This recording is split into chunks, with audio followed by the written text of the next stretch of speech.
Mesdames et messieurs, merci de votre fidélité. Bienvenue dans ce deuxième numéro d'invité à l'Aïd pour cette année 2016. Il est notre deuxième invité cette année, Maître Kojo Ndoukouma. Il est expert et juriste. Vous l'avez vraiment découvert en 2015. Alors, beaucoup de sujets font la une, mais avec lui, on va essayer un peu de décrypter ces sujets, la mécanique du pouvoir entre dialogue et chaos. Nous allons parler de la légitimité, la légalité et de l'effectivité. Assez à découvrir, alors ne nous quittez pas. Maître Kojo, bonjour et bienvenue. Bonjour et merci de votre accueil. En tout cas, une occasion de vous dire bonne année, on s'est rencontrés en 2015. Je vous remercie, Voilà. pareillement.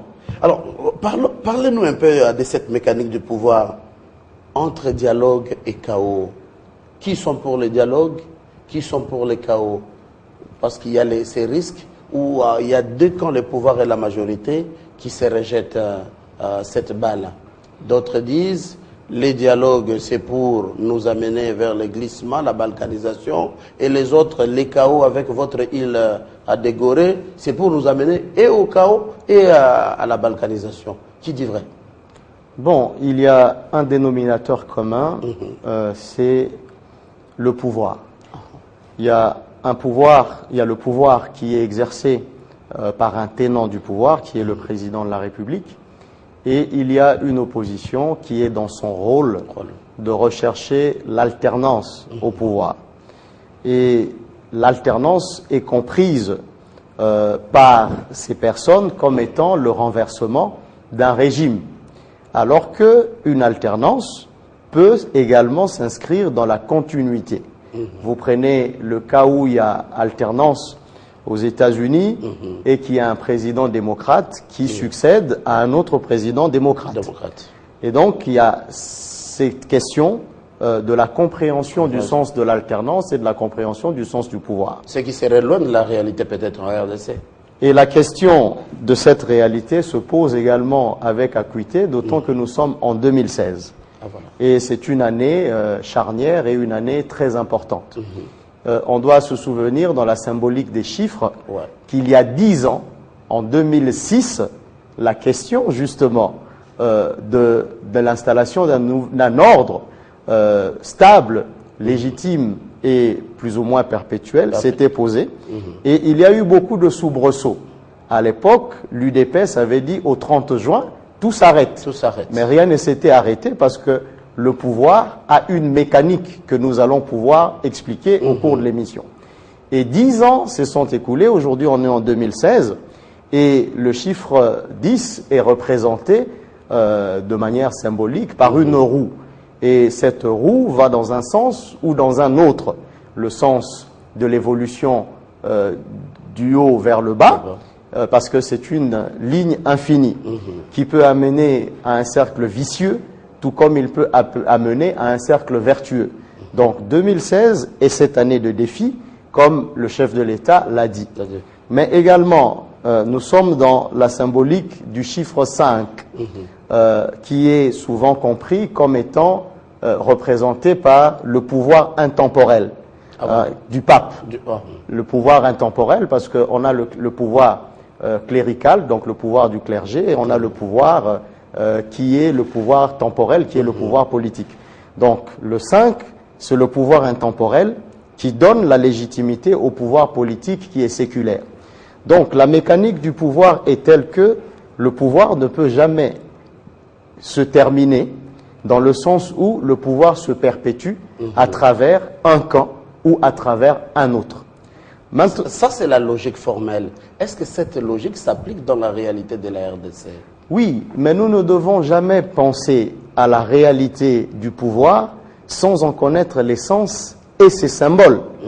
Et c'est pour cela que nous disons que l'ordre législatif ou l'ordre constitutionnel est un ordre artificiel.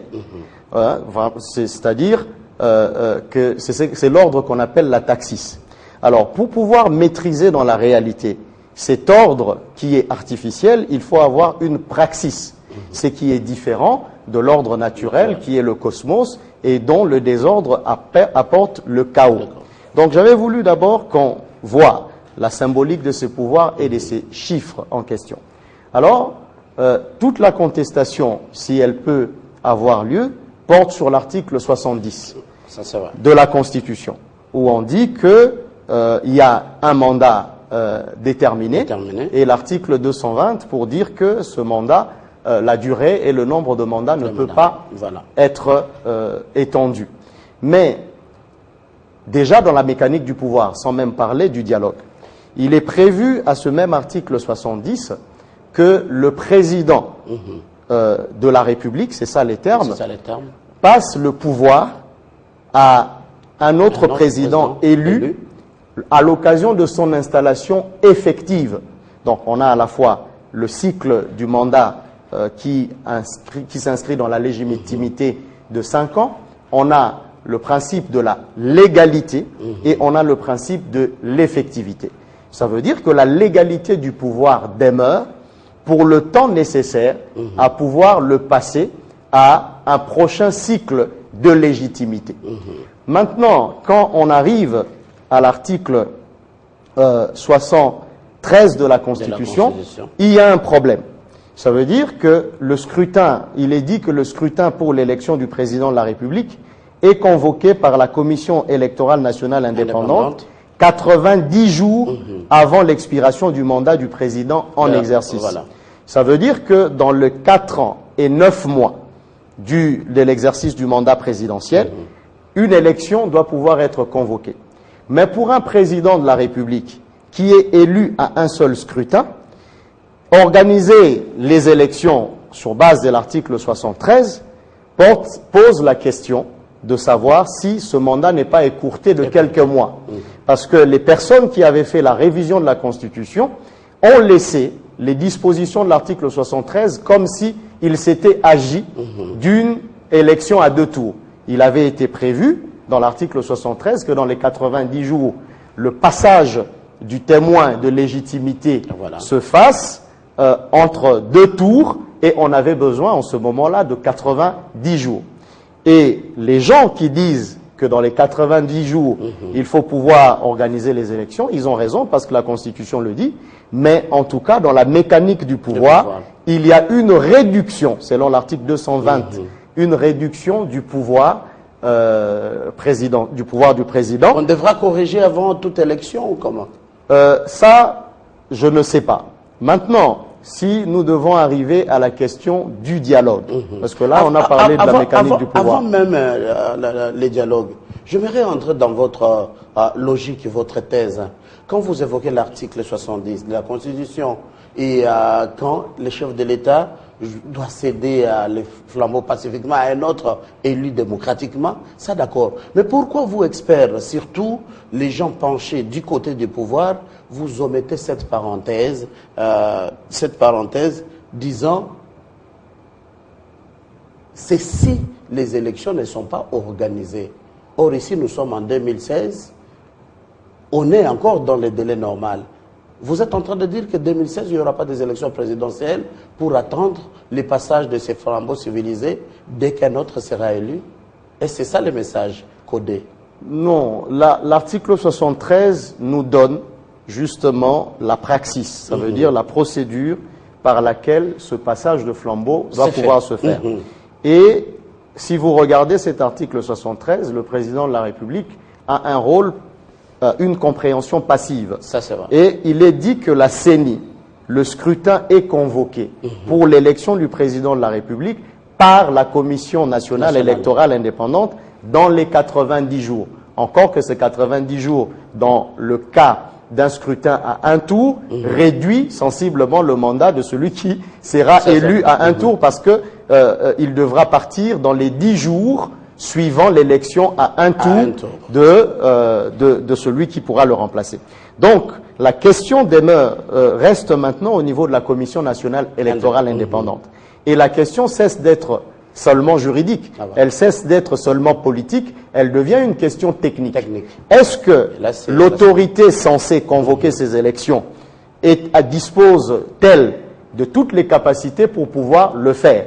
N'est-elle pas soumise à des contraintes, que ce soit de calendrier, que ce soit des contraintes, des exigences des bonnes élections, pour pouvoir convoquer, parce qu'on ne va pas convoquer le scrutin sans avoir réuni les préalables techniques. Et il ressort de ces préalables techniques la nécessité de revoir le fichier électoral sur lequel tout le monde est d'accord, et la question va se poser de savoir si ce fichier est révisible dans le temps qui sépare notre émission maintenant aux 90 jours si on ne corrige pas de la fin du mandat.